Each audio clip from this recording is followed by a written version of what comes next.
Hay, nakakapagod talaga, ang daing ni Amara, isang dalaga sa edad na 25, habang iniunat ang kanyang pagod na katawan. Siya ay isang kasambahay sa malawak na rancho ng pamilyang Guevara, isa sa mga pinakamakapangyarihan at mayayamang pamilya sa Ilocos. Magtatatlong taon na siyang naninilbihan dito, ngunit sa totoo lang, hindi naging madali ang kanyang buhay. Lord, ang sakit na ng balakang ko. Kailan kaya matatapos ang delubyong ito sa buhay ko? Bulong niya habang pinipilit tapusin ang kanyang trabaho. Amara, sigaw ng kasamahan niyang si Lila mula sa terrace. Ang boses nito'y pamunit sa tahimik na hangin ng umaga habang siya'y abala sa pagsasampay. Bakit? Sagot niya nang may kaunting iritasyon. Hanap ka ni Master Sean, dagdag ni Lila, na tila may halong takot ang tono. Napaikot agad ang mata ni Amara. Ang marinig pa lang ang pangalan ng kanyang supladong amo ay sapat na para mag-init ang kanyang ulo. Si Master Sean, ang lalaking laging may reklamo at tila walang nakikitang tama sa lahat ng ginagawa niya. Oo na, tapusin ko lang to, sagot niya nang may halong inis. Tinapos niya ang huling piraso ng damit at dali-daling lumapit kay Lila. Ikaw na ang magdala nito sa laundry area, please, pakiusap niya habang iniaabot ang basket. Ang tagal mo. Baka nag-aapoy na naman ang ilong niyan sa galit. Lagot ka talaga, pang-aasar ni May na biglang sumulpot mula sa likuran. Napailing si Amara at muling napaikot ang mga mata. Bakit ba kasi ako pa ang kinuha niyang exclusive maid kung parang wala naman siyang nakikitang tama sa mga ginagawa ko? Lahat na lang, may puna siya, reklamo niya habang pilit na pinipigilan ang sariling mainis ng husto. Ano ba kasi ang ginawa mong masama sa kanya? Bakit parang sayo lang siya laging galit? Sa amin, sobrang bait naman niya, tanong ni Lila na tila naguguluhan. Ewan ko, wala akong maalalang atraso sa kanya, promise, sagot ni Amara, sabay buntong hininga. O siya, alis na ako. Ipanalangin mo na lang na buhay pa akong bumalik mamaya. Kung hindi, baka humagulgol na lang ako sa sobrang frustration. Habang umaakyat si Amara sa hagdan ng mansyon, naramdaman niya ang bigat ng bawat hakbang. Ang bawat baitang ay tila may dalang tanong, hanggang kailan ko ba kakayanin ito? Ngunit bago niya katukin ang pinto ng kwarto ni Master Sean, huminga siya ng malalim, pilit na pinapalakas ang loob. Si Sean Guevara, ang bunsong anak ng mag-asawang Guevara, ay siyang natitirang naninirahan sa mansyon kasama ang kanyang mga magulang. Siya ang namamahala sa malawak na rancho ng kanilang pamilya sa Ilocos, isang responsibilidad na tila hindi niya lubos na pinahahalagahan. Samantalang ang kanyang nakatatandang kapatid na si Bradley ay nasa Maynila, abala sa pag-aasikaso ng kanilang negosyo kasama ang kanyang asawa, si Sofia, isang dating kasambahay sa rancho na naging matalik na kaibigan ni Amara. Ang kanilang pagkakaibigan ay nag-ugat sa mga panahong magkasama nilang tinatawid ang mga hamon ng pagiging kasambahay. Hay, sana kasing bait na lang ni Master Bradley si Sean, bulong ni Amara habang pinipilit pigilan ang pagtaas ng kanyang inis. Paano ba naman, si Sean ay kilalang suplado at tila siya lamang ang pinupuntirya ng masungit nitong ugali. Sa ibang kasambahay, maayos naman ang trato nito, ngunit sa kanya, hindi. Mula nang italaga siya bilang exclusive maid ni Sean, sunod-sunod ang mga utos nito, hindi pa basta-bastang utos, kundi mga gawaing nakakapagod at minsan ay walang kabuluhan. Kahit ang pinakamaliit na bagay, inuutos pa rin nito, dahilan upang madalas niyang maramdaman ang labis na pagkasuya. Sa kabila ng lahat ng ito, hindi niya magawang mag-resign. Ang trabahong ito ang tanging bumubuhay sa kanya, at wala siyang ibang pagpipilian kundi tiisin ang bawat araw na puno ng hirap at paakit. Master Sean, si Amara po ito, mahina ngunit malinaw na wika niya matapos kumatok sa pinto ng kwarto nito. Come in, sagot ng malalim na boses ni Sean mula sa loob. Huminga ng malalim si Amara bago pumasok. Bumungad sa kanya si Sean na nakaupo sa kama. Ang likod nito ay nakasandal sa headboard habang abala sa laptop na nakapatong sa kanyang mga hita. Ang malamig na aura nito ay tila nagbigay ng dagdag na bigat sa hangin sa kwarto. Buti na isipan mo pang puntahan ako dito, sarkastikong bungad nito, sabay angat ng tingin sa kanya. Ang mga mata nito ay malamig at puno ng pag-aalipusta. Pasensya na po. Naglaba at nagsampay pa kasi ako ng mga damit niyo, sagot ni Amara, ngunit bago pa niya matapos ang kanyang paliwanag, agad siyang pinutol ni Sean. Ipagtimpla mo ako ng kape, mariing utos nito. Tumango si Amara, pilit na pinipigilan ang sarili. Yun lang po ba? Maglinis ka rin dito sa kwarto ko, dagdag pa nito. Kakalinis ko lang po nito kanina, sagot niya nang may bahagyang pagtutol, ngunit tumigil siya nang makita si Sean na walang pakundangang pinagtatapon ang mga crumpled paper sa sahig. There, Lila lilinisin ka na ulit, anito na may halong panunuya. Napamaang si Amara, ramdam na ramdam niya ang pag-init ng kanyang mukha sa galit. Para itong bata kung umasta, ngunit wala siyang magawa kundi sundin ang utos nito. Ano pang hinihintay mo? Tanong ni Sean, ang tinig nito ay puno ng kawalang pasensya. Malamig na kape o mainit? Tanong niya, pilit na pinapakalma ang sarili kahit nagngingit-ngit na siya sa loob. Mainit, ang lamig-lamig ng panahon. Are you dumb? Sagot nito na tila isang kutsilyong tumarak sa kanyang dignidad. Kung maaari lang sakalin ni Amara si Sean sa mga oras na iyon, matagal na niyang ginawa. Ngunit sa halip, lumabas siya ng kwarto upang magtimpla ng kape. Pagbalik niya, inabot niya ito kay Sean at sinimulan na niyang linisin ang kwarto, kahit labis ang kanyang inis. Ano ba itong kapeng to? Napakatapang, reklamo bigla ni Sean matapos tikman ng kape. Tumigil si Amara sa pagva-vacuum. Hindi yung favorite mo yan na kape, matamis. Ayoko nito, magtimpla ka ulit. Pero sabi ko magtimpla ka ulit, sigaw nito, sabay titig ng matalim sa kanya. Sa puntong iyon, sagad na ang pasensya ni Amara. Lahat ng hirap, lahat ng pagod, lahat ng pagpapahirap ni Sean sa kanya ay biglang sumiklab sa kanyang isipan. Galit siyang lumapit kay Sean at inagaw ang kape nito. Uminom siya ng diretso mula sa tasa. Hindi naman matapang. Hindi naman matapang hiyaw niya. Ang boses niya ay nanginginig sa galit. Nagulat si Sean, tila natameme sa biglaang agresyon ni Amara. Sabi mo matapang, ulit niya. Ang mga mata niya ay puno ng galit habang nakatitig sa amo.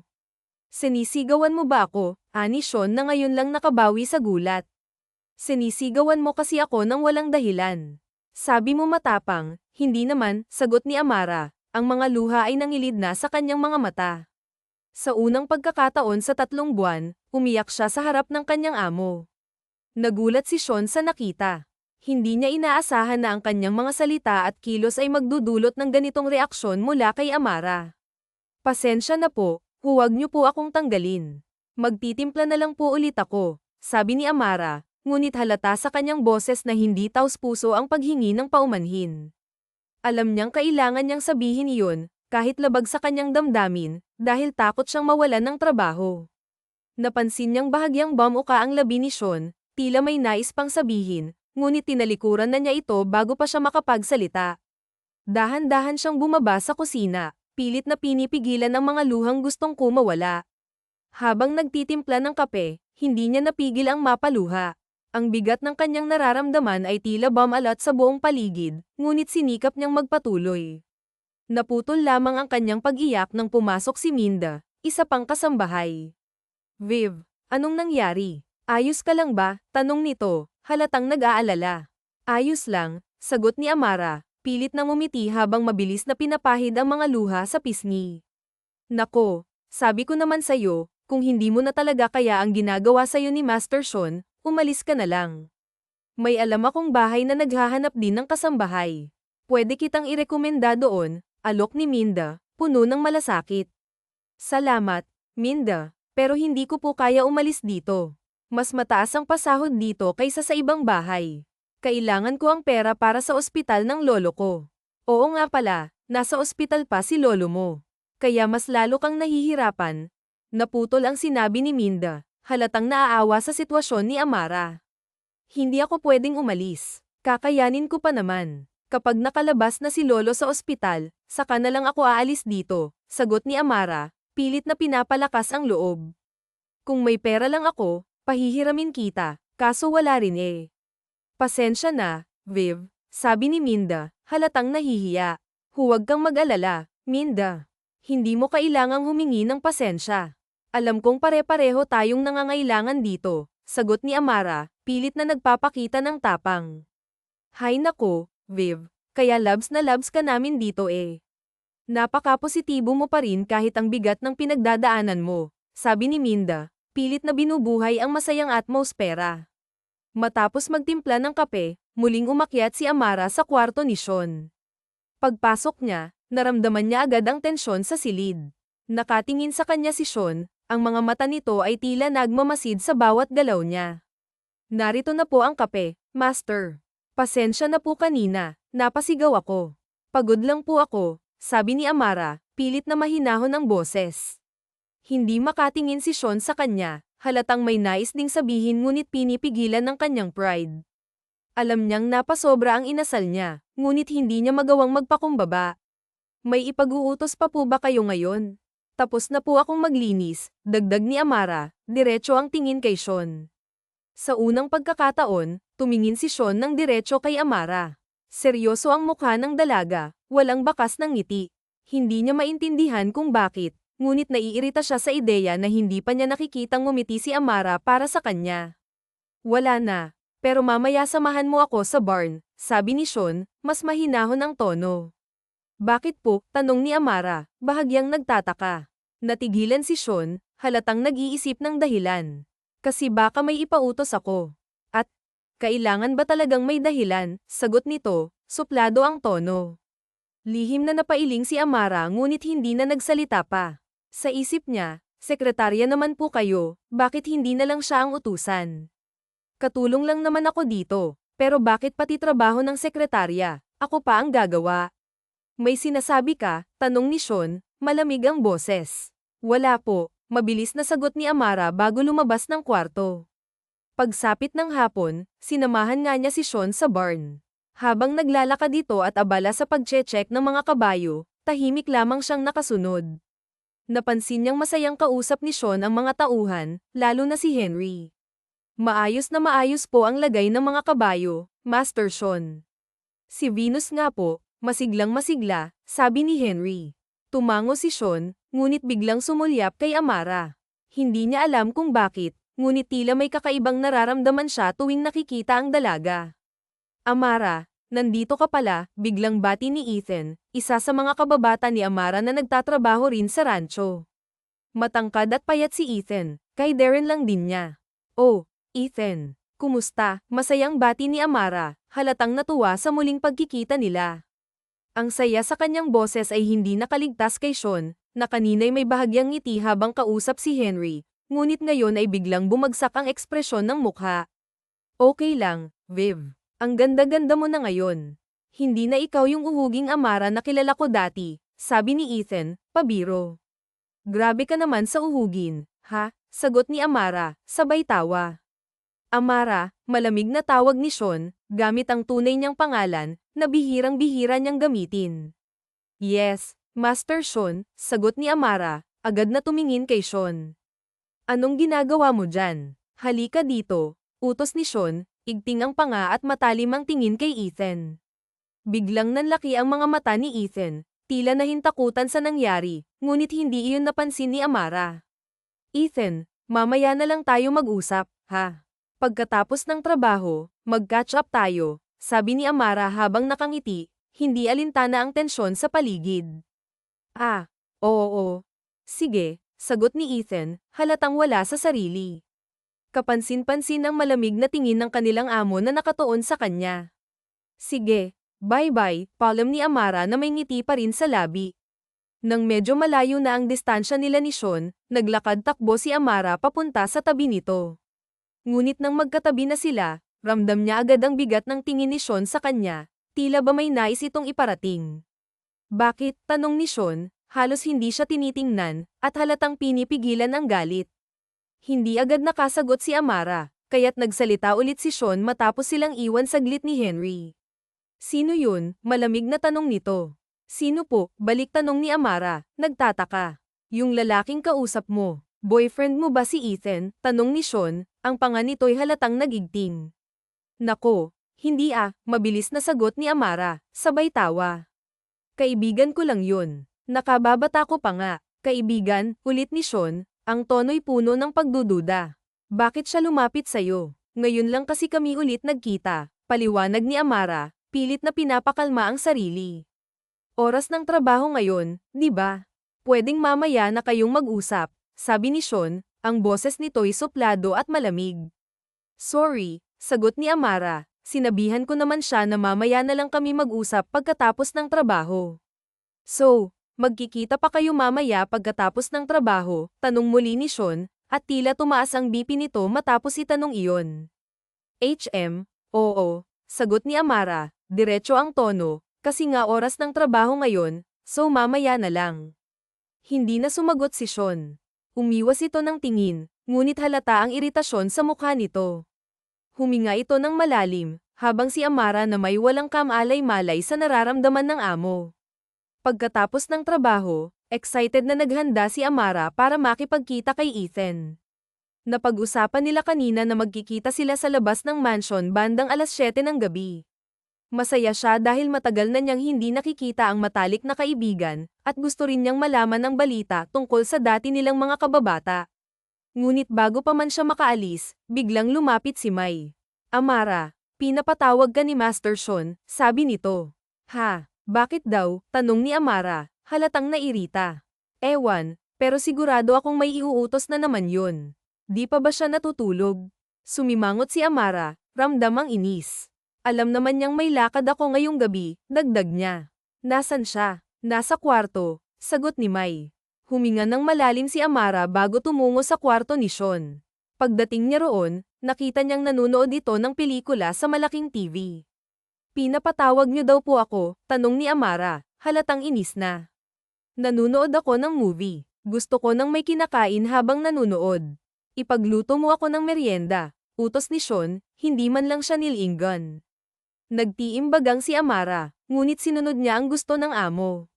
Nagluto siya ng popcorn at fries, sinamahan pa ng 2 bote ng wine. Pagbalik niya sa kwarto, inabot niya ang tray kay Sean. Eto na po, sabi niya, pilit na pinipigilan ang inis. Ngunit imbes na tanggapin, sumulyap si Sean sa wine at nagsabi, gusto ko ng iba. Palitan mo. Hindi mo pa nga tinitingnan, sagot ni Amara, nakangiti sa gigil. Ayan, nakita ko na. I don't like that. Yung isa ang dalhin mo dito, sabi ni Sean, tila ng asar. Napipilitang bumaba ulit si Amara para kunin ang mamahaling wine na gusto ni Sean. Pagbalik niya, inutusan pa siya nitong buksan ito at lagyan ng wine glass. Habang ginagawa ito, napatingin si Amara sa orasan. Late na siya ng 30 minuto sa usapan nila ni Ethan. Bamantong hininga siya, alam niyang hindi na siya makakarating at siguradong umalis na rin si Ethan sa kakahintay. Nang marinig ni Sean ang buntong hininga ni Amara, napangisi ito. Akala ko ba magkikita kayo ng kababata mo ngayon? Tanong nito, halatang nangaasar. Magkikita sana, kaso ang dami mong utos, sagot ni Amara, hindi maitago ang inis sa boses. You're my exclusive maid. Sana naisip mo yun bago ka pumayag makipagkita sa kung sino-sino. You have no time for that, sabi ni Sean, sarkastiko ang tono. Hindi pa tapos ang trabaho mo hanggat hindi pa ako natutulog. Oy, parang ang laki yata ng ngiti mo puna ni Minda at Lila sa kanya. Anong meron humag-KCK si Amara? Niyaya ako ng kababata kong lumabas. Hala, si Cruz mo ba? Hindi, pero wala pa kasing nagyayaya sa akin Tsaka ililibre daw ako, hindi na rin ako nakakapamasyal dito. Kaya pala ang laki ng ngiti mo. Sana all ipagkakalat namin ta. Hoy, huwag na. Nakakahiya, parang tanga naman Tawa ni Amara, pero tinutuon ng 2 sinabi chicken nila sa iba na may date si Amara at narinig yun ni Sean dahil saktong kakalabas lang nito ng kwarto. What are you talking about? Tila kulog ang boses sa lalim na tanong ni Sean. Madilim ang tingin nito sa mga katulong na nag-uusap-usap. Pasensya na po Master Sean. Sino may date si Viv po? Sinong ka-date? Yung kababata niya raw po Hindi namin sure. Sabay kabad umiti ang isang katulong mabait. Si Sean sa kanila parehong hindi nila alam kung bakit mukhang papatay ito sa itsura nito ngayon. Okay, magtrabaho na kayo ulit, stop gossiping around. Opo and call Jan please, sabi niya bago muling pumasok ng study room. Naupo siya sa civil chair at nagpaikot-ikot doon habang nag-iisip at naghihintay ang mga kamay niya ay magkahawak at ang mga mata ay madilim. Pinapatawag niyo po ako, tanong ni Amara pagpasok. Pack your things now, sasama ka sa akin sa Batangas, mabilis na sabi ni Sean. Ha, Lila trabaho ako doon we stay there for 2 weeks bakit kasama ako because? You're my exclusive maid, nakalimutan mo na ba, masyado bang lumilipad ang isip mo sa ibang bagay, nakakalimutan mo na ang trabaho mo, pero day off ko na sa Sunday and lilalakad din ako, mahinang sabi ni Amara. Nagtaas ng kilay si Sean at lumas siya, hindi sa tuwa kundi sa galit. Lakad, anong lakad dit? Sabay halakhak niyang nakakainsulto. Tumalimang tingin ni Amara sa kanya. Ano bang mas importante sa'yo, date o trabaho? Pero day off ko nga ng Sunday, babayaran kita. Babayaran ko ang day off mong. Ayon, your grandfather is in the hospital, right? You need money. Babayaran ko lahat ng gastusin mo sa ospital, just come with me. Nagulat si Viv. Totoo, lumitaw ang evil SPK ni Sean. Mukha ba akong nagbibiro? Malaki ang bayarin ko sa ospital, seryoso ka ba? At saka, ano ba kaimportante ang trabaho mo sa Batangas na kailangan pa ako? Pagtataka ni Amara. Importante, sabay ngisi muli ni Sean. Kinailangan tuloy ni Viv na ay cancel ang usapan nila ni Ethan nung araw din na yun. Labis-labis talaga ang hiya niya, pero wala rin siyang magawa at bago matapos ang araw bumiyahe na sila ni Sean. Ginamit nila ang SUV nito, ito ang nag-drive, samantalang nasa passenger seat naman siya sa tabi nito. Pagdating nila ng Batangas, nagstay silang dalawa sa isa sa mga rest house nito doon. Ano bang trabaho mo dito? Tanong niya kinabukasan pagkatapos ay lapag ang breakfast ni Sean sa lamesa. Bagong ligo si Sean, mamasa-masa pa ang buhok nito at nakasuot na ng panggalis. Sabayan mo na ako sa pagkain, Anes yan, may multo na ngisi sa labi na pak. Kap-kap naman si Amara. Hindi na pagkatapos mo na lang sabayan mo na ako para hindi masayang ang oras. I'm meeting a business partner at alas 9, hindi kita pwedeng hintayin habang kumakain ka. Wala tuloy nagawa si Amara kundi ang sabayan na lang ito. Pagkatapos ng meeting mo, ano pang gagawin natin ngayong araw? At saka nasan yung secretary mo? Tanong niya pagkuha ng plato at kutsara. My secretary is on a vacation. Wow, vacation? Pinagbakasyon ko muna siya. Pinagbakasyon mo? Lila, pupuntahan ka ditong importante sabi mo tungkol sa business. Salubong ang kilay na sabi ni Amara. Umisis-isi yan bago uminom ng kape. I'm meeting a business partner, he is the very important person I'm talking about. Pero pagkatapos nun wala na, kaya pinagbakasyon ko na muna siya.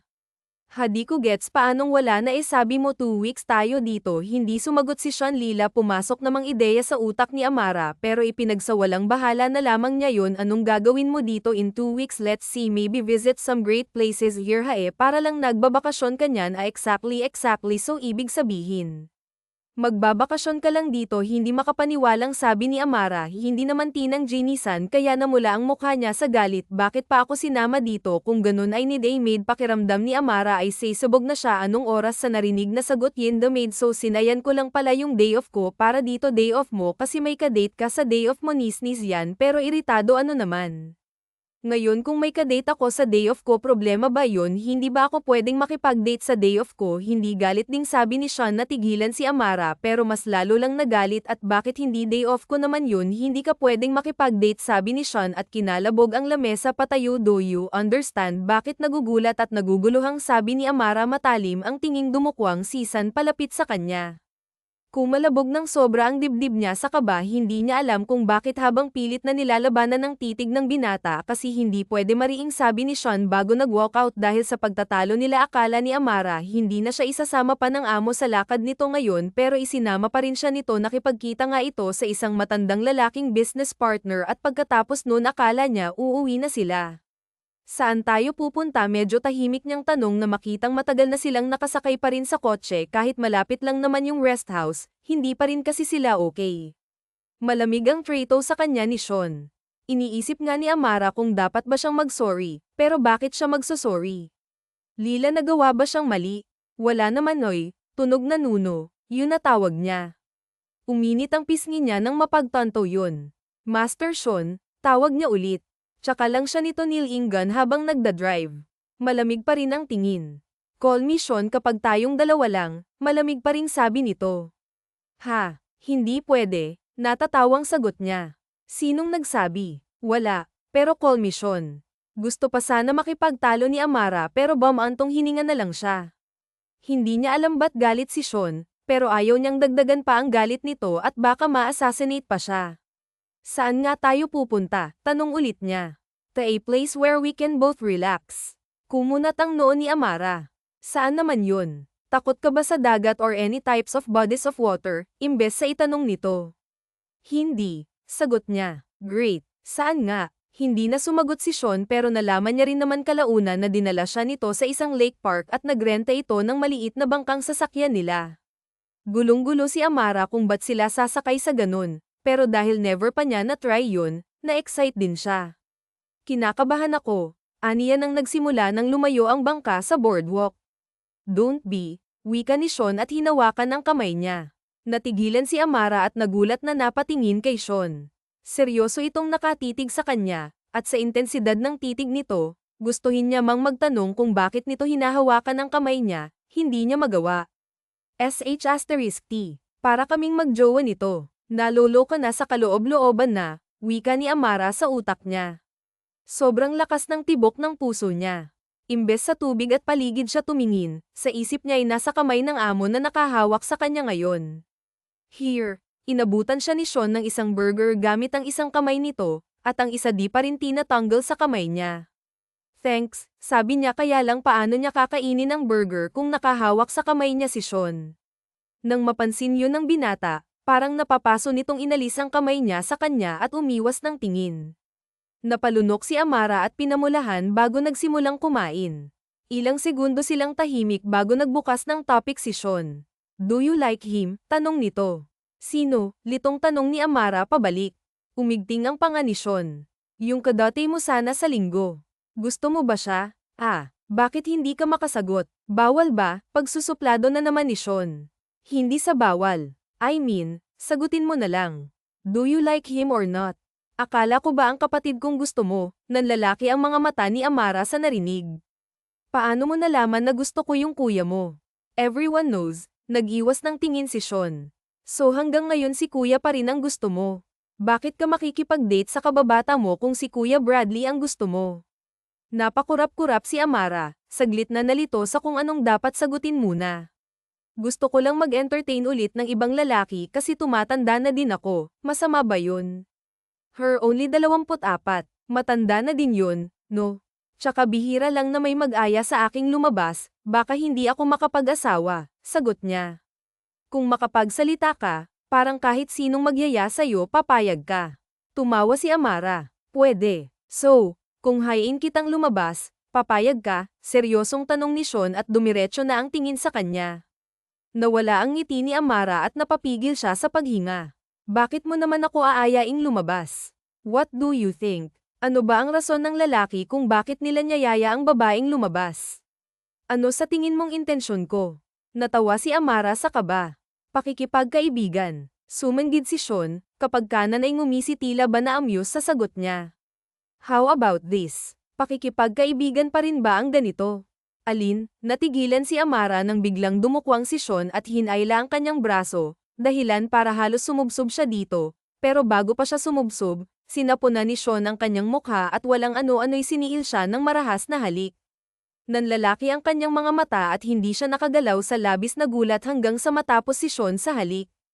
Tameme siya. How about that? Namamaos ang boses at namumungay ang mga matang tanong ni Sean. Bakit mo ginawa yun? Naghahabol pa ng hiningang tanong ng dalaga. Mabilis din ang tibok ng puso niya at parang anytime ay sisabog na yun. Ngumisi si Sean. What do you think? Napalunok si Amara at hindi nakapagsalita. Naging tahimik siya buong oras sa kakaisip kung bakit siya hinalikan ni Sean. Ayaw sagutin ng binata, at may naiisip na rin siyang posibilidad pero ayaw tanggapin ng puso niya. Natatakot siya, nalilito. Gusto ba siya ni Sean kaya siya nito hinalikan o pinaglalaroan lang siya nito?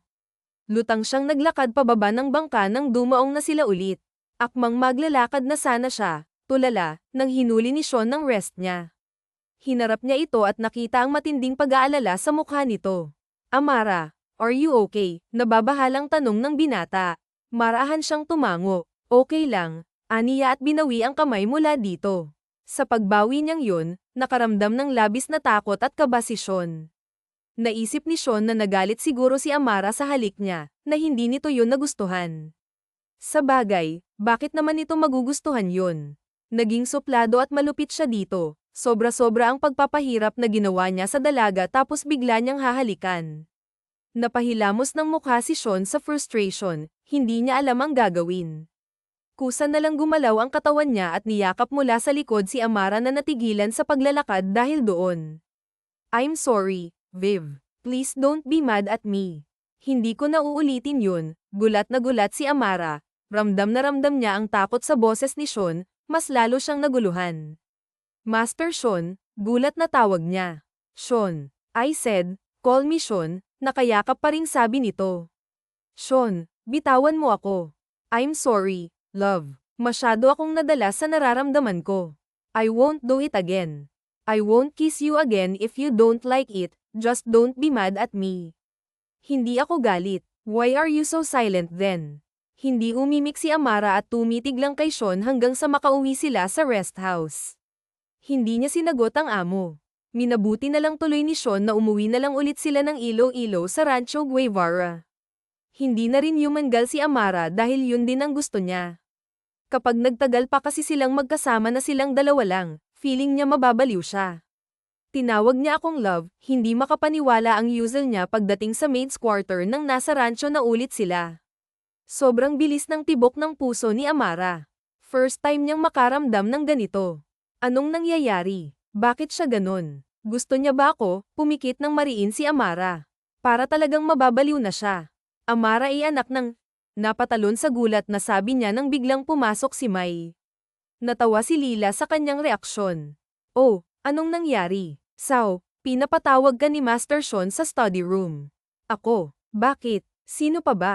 Ikaw ang maid niya, alangan naman kami yung tawagin niya, tawa ni Mai. Napakamot ng batok si Amara at lumabas na. Kabadong-kabado siyang naglakad papunta sa study room. Kailanman hindi siya kinabahan habang papunta kay Sean, ngayon lang. Dati irita ang nararamdaman niya, bakit ngayon biglang nagbago? Master Sean, nauutal niya pang sambit niya pagpasok doon.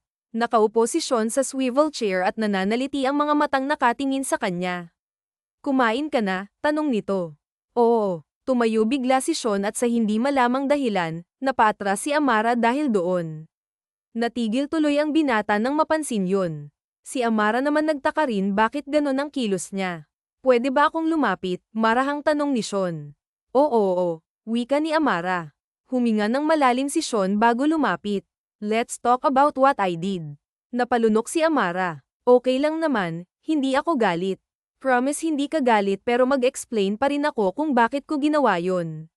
Mas lalong kinabahan si Amara. Bakit mo nga ba ginawa yon? Pinaglalaroan mo ba ako? Hindi ko maintindihan bakit mo ko hinalikan. Dahil gusto kita. Nang laki ang mga mata ni Amara. Gusto mo ako. Matagal na, Haven. Pagtapak mo pa lang dito sa rancho 3 years ago gusto na kita. But you always got your eyes on my brother at kahit nagpapapansin na ako sa'yo dati, hindi mo ako pinapansin.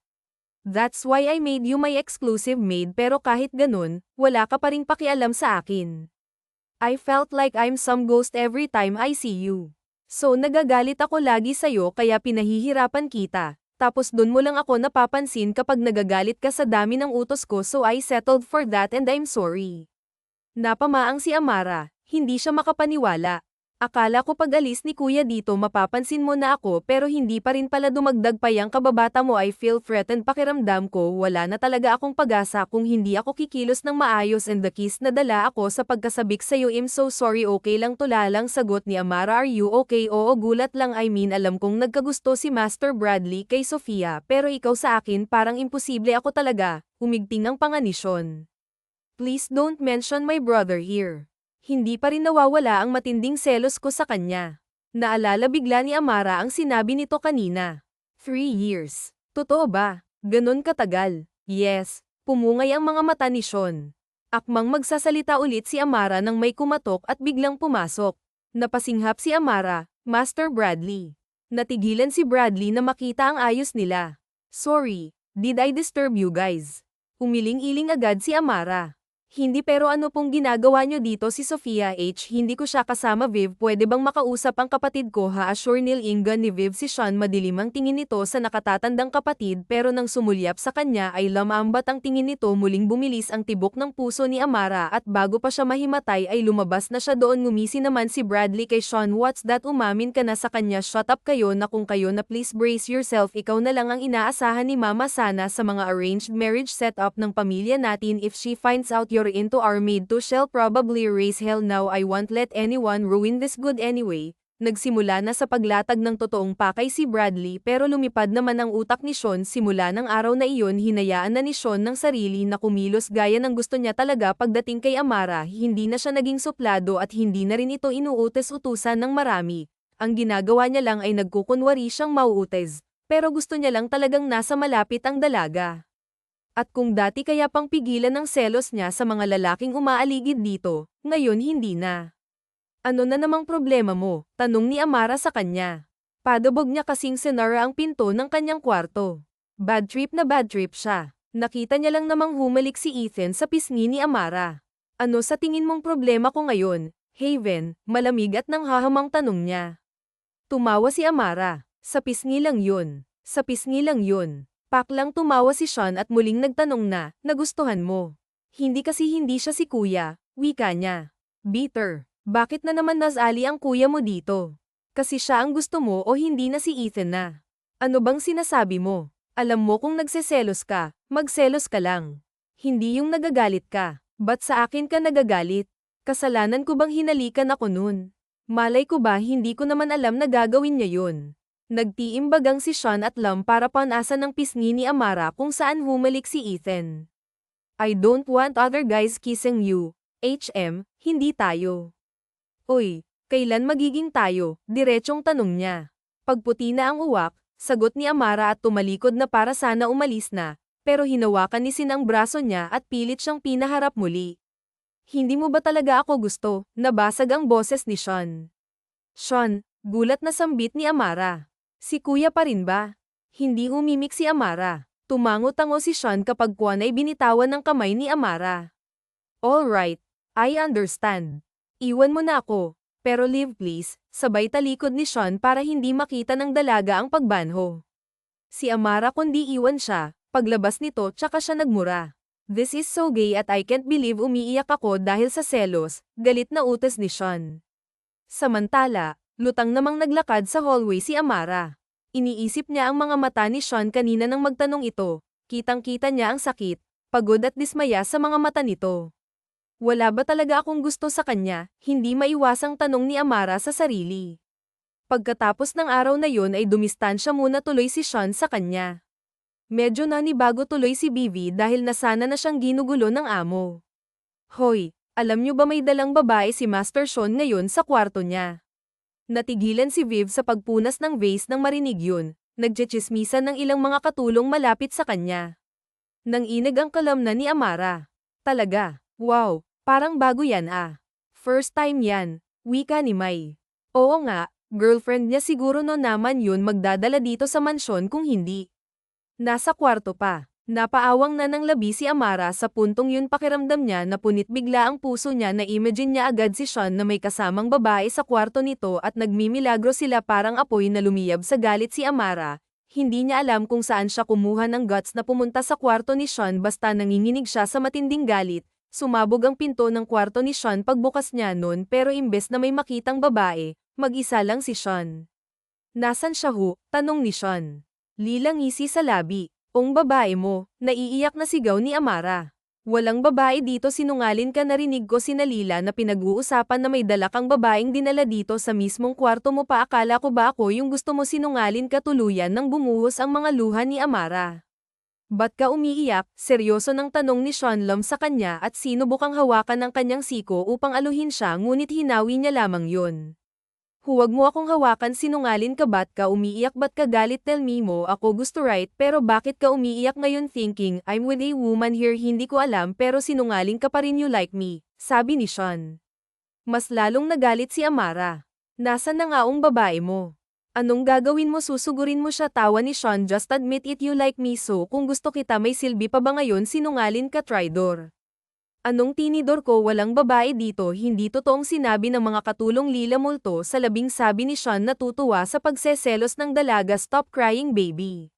Walang ibang babae, wala akong iba, sinungaling. Ask that ma, then malalaman mong inutusan ko lang siyang ipakalat ang kwentong yun. Ano, natigilan sa pag-iyak na sambit ni V, humalakhak si Sayan at niyakap siya. I'm sorry, I just really want to know kung magseselos ka ba o hindi, kung wala ka ba talagang nararamdaman. Sira ulo. Bahagyang lumayo si Sean para matignan siya ng maayos habang bang nakangisi. Gusto mo ako, Amara? There's no doubt about that. Hindi tanggi ni Amara. Then how can you explain the drama you made? Siguro merong kahit kaunti, pero kahit kaunti, Haven, masaya na ako ni Sean at dumukwang para halikan siya. Hindi alam ni Amara kung bakit imbis na itulak ang binata ay kusang pumikit ang mga mata niya. Hinayaan niyang halikan siya ni Sean at dahil sa ginawa niyang yun, alam niyang hindi na talaga siya makakatakas ngayon sa binata. Siguro nga nahulog na rin talaga siya kay Sean. Ayaw niya lang aminin agad dahil naiirita pa siya sa lahat ng mga pagpapahirap nito sa kanya noon, pero hindi niya rin talaga may kakailan na gusto niya rin ito at ngayon hahayaan niya nang lamunin siya ng nararamdaman. You're mine now, lock. Tapon susi, alisan. Tapon susi, baliw-baliw saw. Girlfriend na kamatahatam, ang tagal kong pinangarap. Emosyonal pang saad ng binata. Ewan ko saw, halikan mo na lang ako, wika ni Amara. Oh.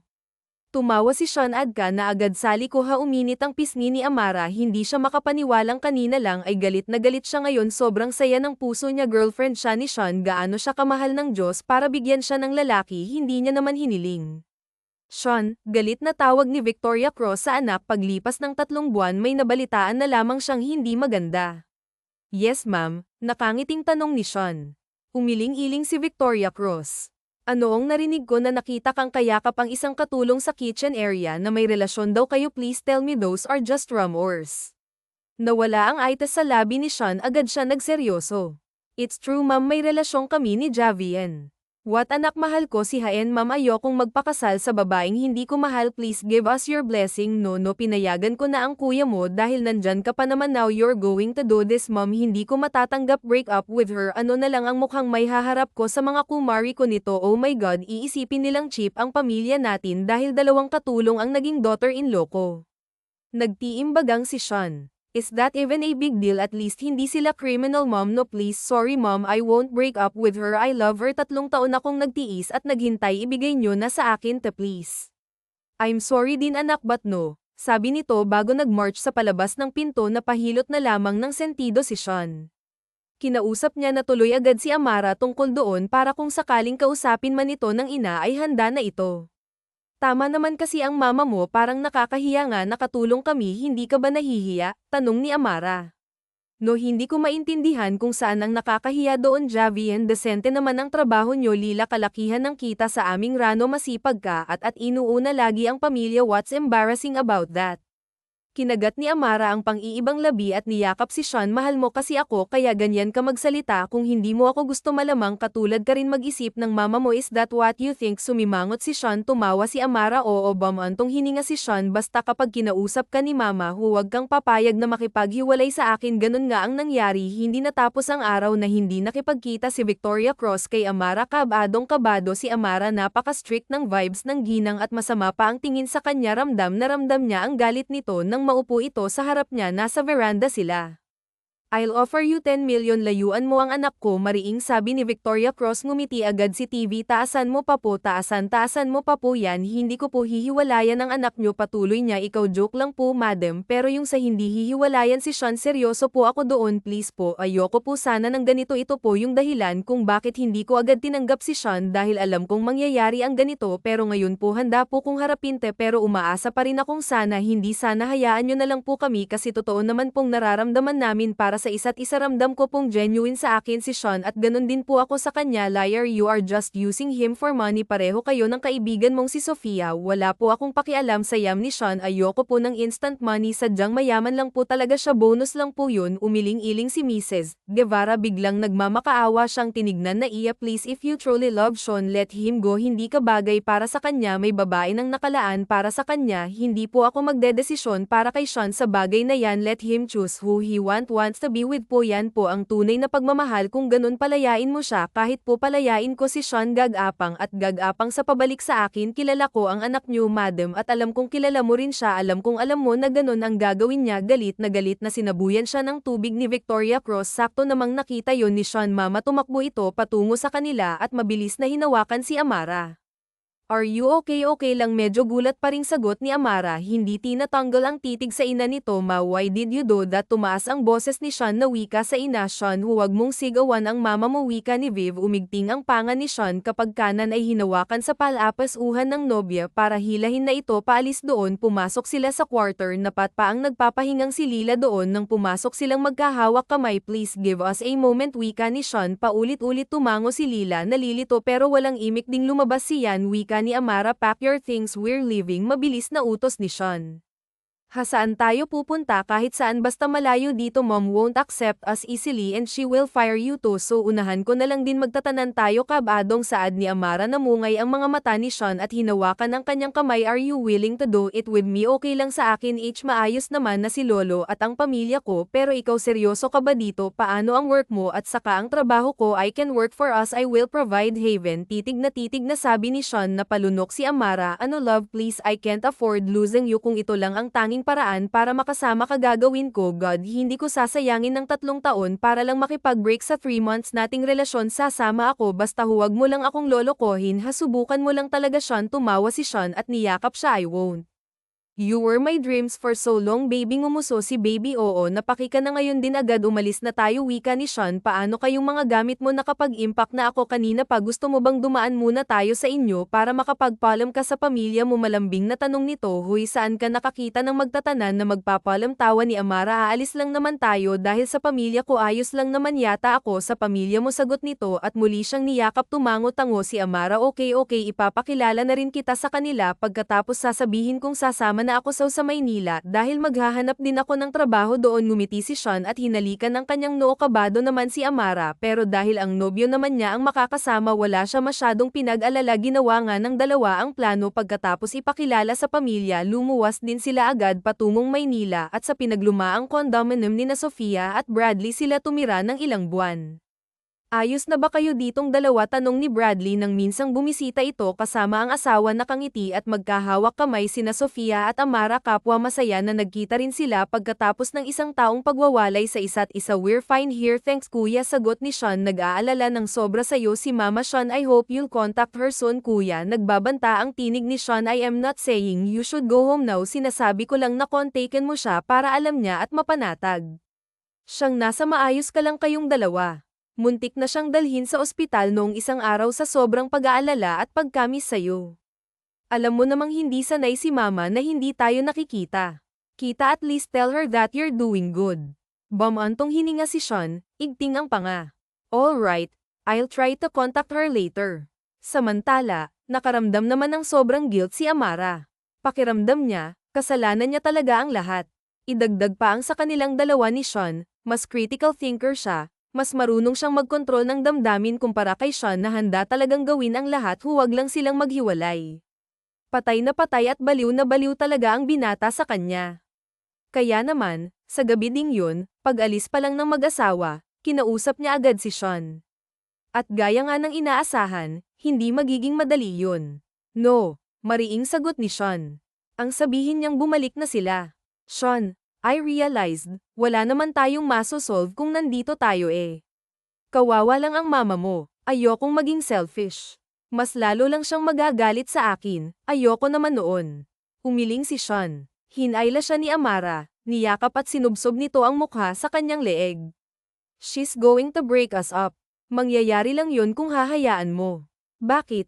Hahayaan mo ba? Of course not. Yun naman pala eh. Hindi ka naman niya makokontrol sa desisyon mo. Unless kung ikulong ka niya. Matigas ang ulo mo eh. Umiling pa rin si Sean. I still don't want to go. Paano kung sa pag-uwi natin doon at kinausap ka niya ulit? Magbago ng isip mo. Hindi niya ako mapipilit, Haven. Pero ikaw, pwede ka niyang mapilit, knowing you. You're so selfless, that's what I'm scared of, love. Paano kapag iniwan mo ako? I can't handle that. I'm going to die. Sean, gulat na sambit ni Amara dahil kailanman hindi niya naisip na ganoon ang tumatakbo sa utak ni Sean. Kumalas sa yakap si Sean at sinapo ang mukha niya. Paulit-ulit siya nitong hinalikan. Pagkatapos ay niyakap ulit at tila ba takot na takot nga talaga ito. Nalaglag ang panga ni Amara. Hindi niya alam na may ganitong insecurity pa lang ang boyfriend niya. Sean, hindi kita iiwan. Wala ka bang tiwala sa akin? Lila, tiwala ako sa'yo, pero sa hinaharap, wala. I don't want to risk things if I might lose you. Mahal kita. Hindi kita iiwan kahit anong mangyari. Hindi sumagot si Sean. Hinalikan lang siya nito ng malalim hanggang sa umabot na sila sa kama. Dahil doon, hindi na muna tuloy inungkat ni Amara ulit ang topic na yon. Kung ganoon ang security ni Sean na tila ba hindi pa nito alam kung hanggang saan ang pagmamahal niya para dito, hindi muna sila uuwi. Hindi niya ito pipilitin. Ipaparamdam niya muna sa binata na kahit anong mangyari, hindi niya ito iiwan. Ang plano ni Amara, pagkatapos lang ng 2 buwan, tsaka ulit kakausapin si Sean tungkol doon. Ngunit isang hindi inaasahang blessing ang dumating sa kanila, dahilan para modlat na naman yon. Ano? How is the result? Excited na tanong ni Sean. Positive, ani Amara sabay lahad kay Sean ng 3 pregnancy test kit na parehong may 2 pulang guhit. Nagpaulan ng mura si Sean at kulang na lamang ay magtatatalon sa tuwa. Thank you, Jan. Thank you. Hindi mo alam kung paano mo ako napasaya ngayon. Kinakabahan ako, Sean. Paano kung hindi ako maging mabuting ina? Don't say that. Magiging mabuting magulang tayo. Pinapangako ko yan. Ibibigay nating 2 ang magandang buhay para sa anak natin. You will be a great mother. Ngayon pa lang, paano ang arte-arte mo? Sabay irap ni Amara. Humalakhak si Sean. Pagkatapos ay hinalikan ng kanyang sentido. I love you. I can't wait to see our baby. Sana babae. Ikaw, anong gusto mo? Kahit ano basta kamukha mo. Ngising-ngisi yan. Grabe ka na talaga. Wala ka na bang ibang iniisip kundi ako? Baliw ka na. At least baliw sa'yo. Kaya naman sa iba, subukan mo lang talagang mabaliw sa iba. Lalayasan talaga kita. Isasama ko ang anak mo, banta ni Amara. Matalam ang tingin na dinuro pa si Sean. Humalakhak si Sean. I'm not scared. Hindi naman yata mangyayari. I can only see myself crazy for you. Dapat lang, kasi ganyan din ako. Ngumisi ang binata, pagkatapos noon ay dumukwang para patakan ng halik ang labi ni Amara. Pagkatapos noon, pinadulas niya ang isang ring sa daliri nito. Natigilan si Amara, nanlaki ang kanyang mga mata nang makita ang singsing. Sean, ano to? Ba't may singsing? Para saan ba ang singsing? Matalam na tinignan ni Amara si Sean dahil sa pamimiloso po nito. Suntukin kaya kita. Humalakhak naman si Sean. Nababaliw na talaga kay Amara. That's a sign of my promise. I will marry you. Namangha si Amara. Seryoso ka na ba dyan? Wala na bang bawian to? Mukha pa namang mamahalin. Kapag niloko mo ako, isasangla ko to. Umalingaw-ngaw muli ang tawa ni Sean sa buong living room ng kanilang kondo. Wala talagang araw na hindi siya masaya kapag kasama ang taong mahal niya. You and your crazy thoughts. Isipin mo na ang gusto mong isipin, kahit alin sa mga yan, walang mangyayari. Hinding-hindi na kita pakakawalan. You are trapped with me since the day you kissed me back. Ikaw din, trap ka na rin sa akin. Binigyan mo ako nito eh. Subukan mo lang talaga, kunwaring banta ni Amara. Napakasaya ng buhay ng dalawa habang nagbubuntis si Amara. Iniwasan muna nila ang mga bagay na makakapag-stress lang kaya naman imbes na isipin ang tungkol sa problema nila sa pamilya ni Sean, mas nag-focus sila sa binubuong pamilya at sa nalalapit na panganganak ni Amara. Hinggang malalim, Mrs. 1, 2, 3, push, anang doktor sa kanyang panganganak. Walang hiya ka kasi. Yan, hindi ka na talaga makakaulit, sigaw ni Amara sabay sabunat kay Sean na nasa loob din ng delivery room, dahilan upang magtawanan ang mga naroon. Aray, ano ba yan, love? Last na muna yan. Anong muna? Muling nagtawanan ang lahat. Congratulations. It's a baby boy, anang doktor. Hinihingal sa pagod na tumulo ang luha ni Amara. Bahagya ring naiyak si Sean at hinalikan ang sentido ng fiancé habang paulit-ulit na bumubulong sa tenga nito. You did a great job, love. Our little son is here. Great job. I love you. Thank you so much. Wika ni Sean, pinangalanan nilang dalawa ang kanilang anak ng Cedric Guevara. Yun na nga ang pinakamasayang araw nila sa lahat. Sa pagdating ng kanilang sanggol, pansamantala munang kinalimutan ni Amara ang tungkol sa pag-uwi at pagharap sa ina ni Sean. Si Sean naman, wala talagang pakialam. Wala siyang ibang iniisip kundi si Amara at ang bagong silang nilang anak. Para kay Sean, kontento na siya sa buhay nila ngayon. Wala siyang hinihiling pa, masayang-masaya na siya. Bonus na lang kung tatanggapin pa ng mama't papa niya si Javian at ang anak nila. Hanggang sa lumipas na nga ang 2 taon, hindi pa rin sila nakakauwi at nakakabisita ulit sa Rancho Guevara. Ma'am, may nagdo-doorbell po, sabi ng isang kasambahay na kinuha ni Amara. Sino? Ate Grace. Babae po eh. Medyo matanda na. Kumunat ang noo ni Amara at lumapit na. Pagtingin niya sa monitor, laking gulat niya na makita ang ina ni Sean na nasa labas ng kanilang unit. Mag-isa lang ito. Napamaang ang labi niya. Ano ang ginagawa ng kanyang biyenan dito? Ate, pahawak muna si Oliver. Sige po, ma'am, sagot ng katulong at kinuha na ang bata. Kabado, binuksan pa rin ni Amara ang pinto para sa ginang. Hindi niya alam kung bakit nandito ito ngayon. 2 taon na ang lumipas, pero sa 2 taon na yun ay hinandaan niya ang sarili niya sa ganito. Madam, anya pagbukas ng pinto. Hindi niya alam kung ngingiti ba siya o ano. Kumusta ka? Iya, malumanay na tanong nito sabay mapait na ngumiti. Wala po si Sean dito eh. Pero, galing pa po ba kayong Iloilo? Pasok po kayo, anya at iginiya ito papasok. Nasa trabaho pa po si Sean. Gusto niyo po tawagan ko siya para ipaalam sa kanyang nandito kayo. Ikaw sana ang gusto kong makausap. Iya, tila nahihiya pa nitong putol. Ang masungit na aura noon ay sobrang wala ngayon. Napalunok si Amara. Ako po, nilaibat ng ginang ang tingin sa buong condo unit. Puno ng concern ang mga mata nito. Dito ba kayo tumira ng anak ko sa loob ng 3 taon? Opo, kumusta kayo ni Sean? Maayos ba siya? Tumawag siya minsan, pero gusto ko pa ring malaman kung maayos ba talaga siya dito. Iya, sabi nito. Maayos naman po si Sean. Ginagawa niya po lahat para sa amin ni baby. Mabuti po siyang ama sa anak namin. Napatingin sa kanya ang ginang. Ang anak niyo? Nasaan? Balita ko, lalaki daw. Iya. Is he healthy? Ramdam na ramdam ni Amara ang pagkasabik ng ginang, pero tila pinipigilan nito ang sarili. Nanikip ang dibdib niya dahil doon. Nasa kwarto po si Oliver at opo, malusog naman po siya, sagot niya. Malungkot itong pumiti. Sana makauwi na kayo sa Iloilo. Gusto rin makita ni Alan ang kanyang apo, kahit bumisita lang kayo. Iya. Masaya na kami. Sasabihan ko po si Sean. Siya po kasi ang may ayaw eh. Nasa Iloilo din po yung pamilya ko at 3 taon na din pong hindi ko sila nakakasama. Kaya gusto ko rin po talagang umuwi, si Sean lang talaga. Tumango-tango si Victoria Cross at tila medyo nailang na naman. Actually, iya, pumunta talaga ako dito para humingi ng tawad sa ginawa ko noon.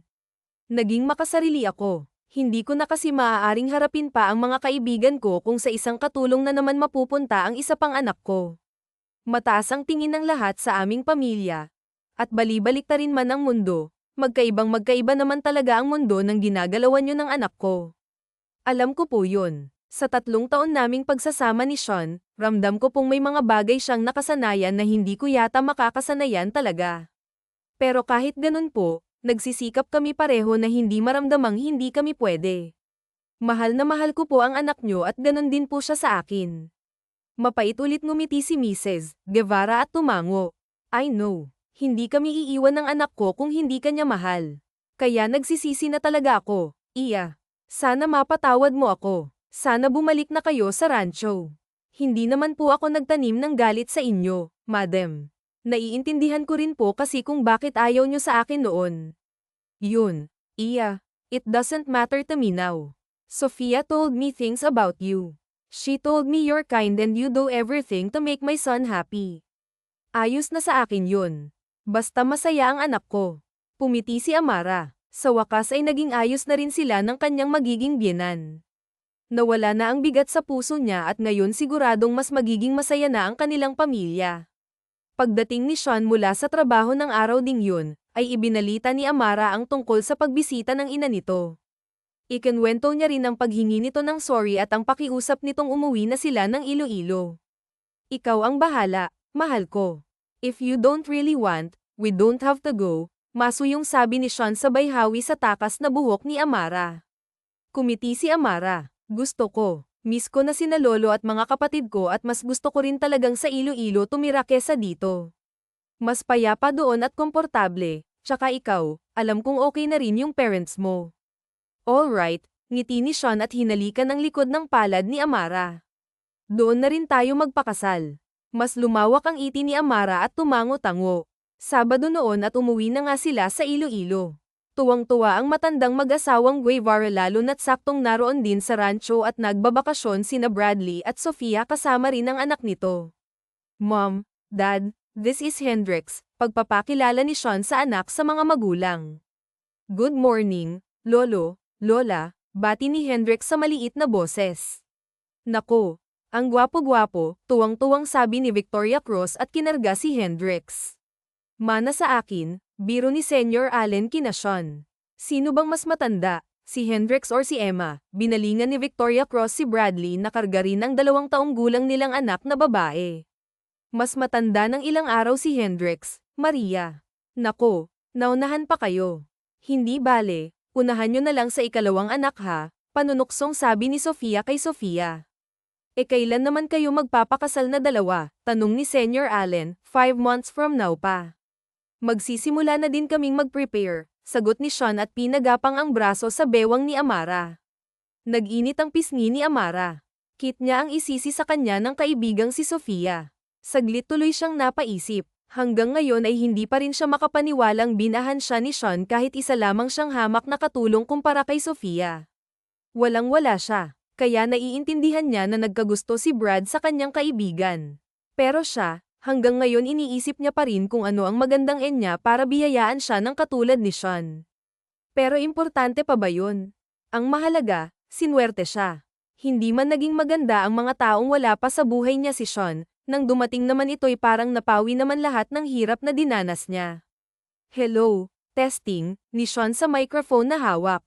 Ito na ang araw ng kanilang kasal. Nasa loob sila ng simbahan at magpapalitan silang dalawa ng vow sa isa't isa. Sobrang gwapo ni Sean sa suot nitong barong Tagalog at napakaganda rin ni Amara sa suot niyang wedding dress. Hello, testing ulit, ni Sean kaya nagtawanan na ang lahat ng imbitado. To my beautiful girlfriend who turned to be my fiancé, soon to be my wife, and is also my former exclusive maid, alis ngumiti si Amara hindi pa man nangingilid na ang kanyang luha. I love you and I want to thank you for choosing me despite all the hardships and heartaches we encountered together. Pwede mo naman akong iwan at ipagpalit sa iba dahil sobrang naging complicated ng relasyon natin, pero hindi mo ginawa yon. You stayed and chose to fought with me. Doon ko nasabi na tama talaga ang desisyon kong itanan to, palo tawa ni Amara habang umiiyak. Nagtawanan na rin lahat ng bisita. I love you so much my love. Pangako ko sa'yong hindi ka mag-ISIS pinili mo ako, ngumiti si Amara. Siya naman ang nagsalita, I love you to, Sean. Thank you for being faithful and loyal to me. Sa halos 4 na taong relasyon natin, never mo pinaramdam sa akin na dapat mag-worry ako na baka maghanap ka ng iba. Hindi ko kailanman naramdaman yun. Kaya sobrang grateful ako. Nabasag ang boses ni Amara. Mahal na mahal kita, Sean. Hindi rin ako nagsisisi na pinili kita. Napakabuti mong ama sa anak natin.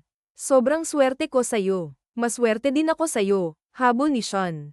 Puro tawanan at iyakan ang naganap sa kasal nilang dalawa.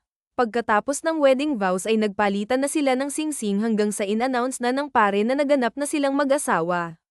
You may now kiss the bride, sigaw ng pari. Ngumisi sa isa't isa ang dalawa habang inaangat ni Sean ng belo ni Amara at last. You're mine, bulong ni Sean bago siya siniil ng halik. Pumikit si Amara at sinalubong ang halik ng asawa. Hindi pa rin siya makapaniwala. Parang panaginip pa rin ang lahat ngunit totoo ito. Totoong asawa niya na ang dati niyang amo, ang lalaking ginawa siyang exclusive man na may lihim palang pagtingin sa kanya wakas.